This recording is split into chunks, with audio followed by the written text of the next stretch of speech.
Hello and welcome back to my vlog. We're on to part 34.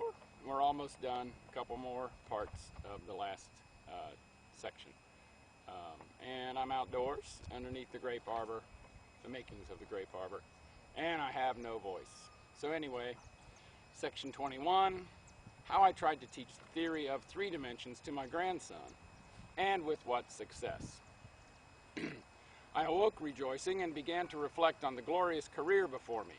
I would go forth, methought, at once and evangelize the whole of Flatland, even to women and soldiers, should the gospel of three dimensions be proclaimed. I would begin with my wife.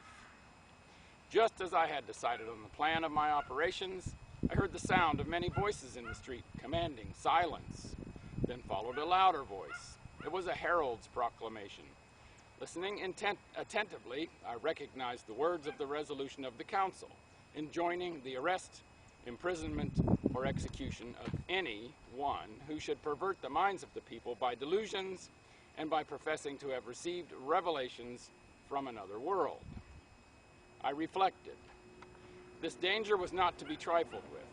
It would be better to avoid it by omitting all mention of my revelation and by proceeding on the path of demonstration, which after all seemed so simple and so conclusive that nothing would be lost by discarding the former means.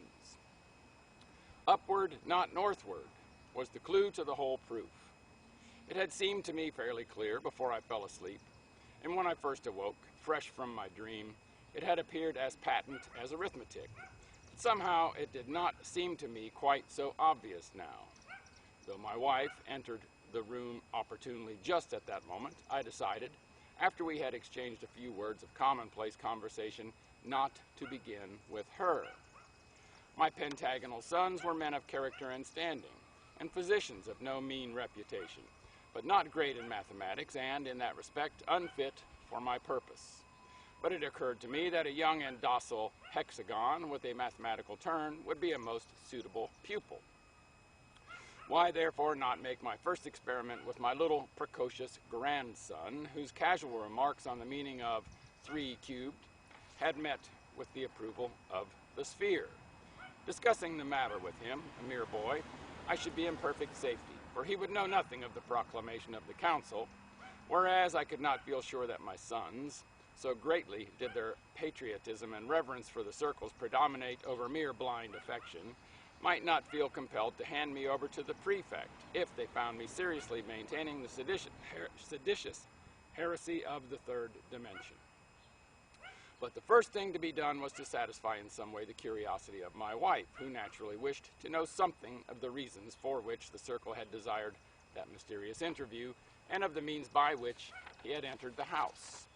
Without entering into the details of the elaborate account I gave her, an account, I fear, not quite so consistent with truth as my readers in Spaceland might desire, I must be content with saying that I succeeded at last in persuading her to return quietly to her household duties, without eliciting from me any reference to the world of three dimensions.